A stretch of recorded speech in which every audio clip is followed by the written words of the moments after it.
Aceasta este zona din Iași, cea mai aglomerată cu bannere electorale.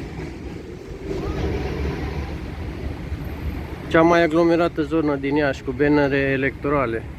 Și suntem în 30 septembrie. Bannerele au fost puse cu 2 săptămâni mai devreme. Dar chiar nu știu, la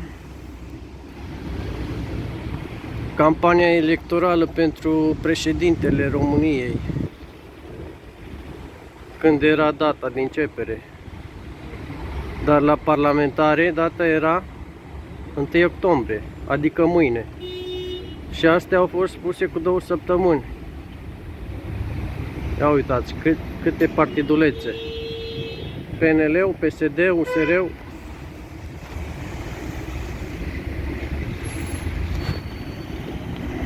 Iar să mergem mai aproape de bannere, să vedem ce partide, dacă mai sunt și alte partide în afară de astea.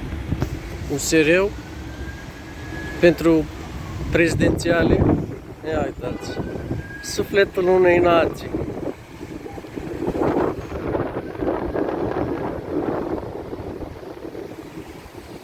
Incredibil.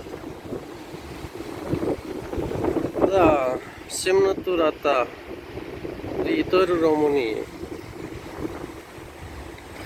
Aici avem niște circari care îi cunoaștem, bineînțeles, sunt de la Iași, sunt ai noștri, să nu plece din Iași.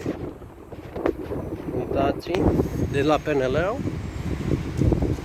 Și un alt candidat, oare fi pentru prezidențialii ăsta?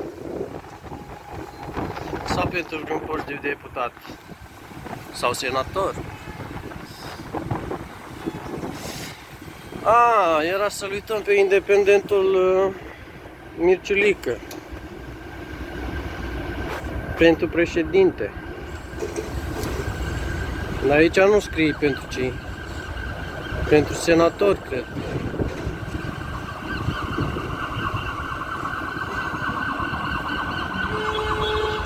Cam așa arată orașul.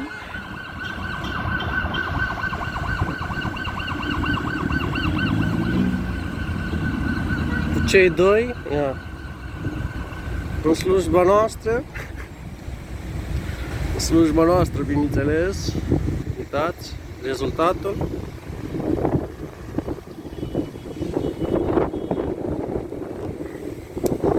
Deci 30 septembrie.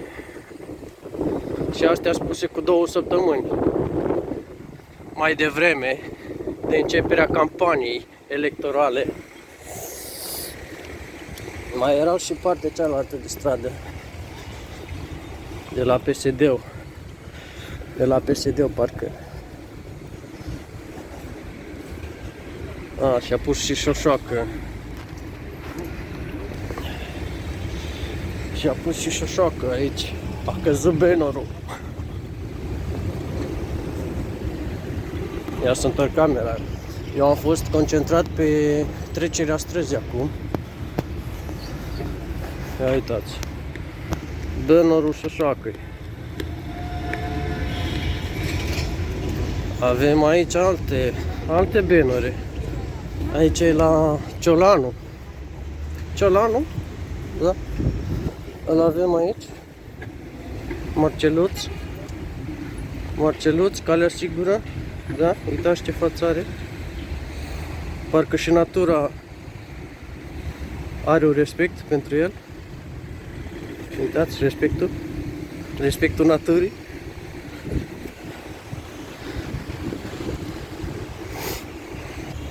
Eu mai sunt și pamfletar, adică mai dau câteodată la papacioc cu vorbele. Cam astea sunt partidele care și-au pus mult mai devreme. Deci campania trebuia să înceapă mâine, cum ar veni, pe 1 octombrie. Asta, în 30 septembrie. SOS la pământ și SOS. Cam ăsta e traficul. Cam asta e România.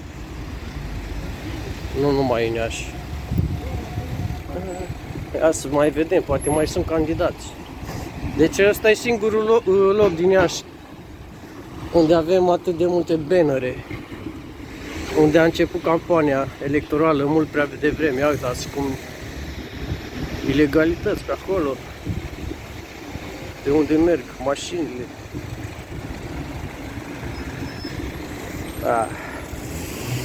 Se respectă regulile de circulație în Iașul ăsta.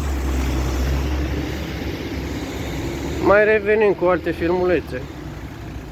Dați un like, o distribuire și ne auzim.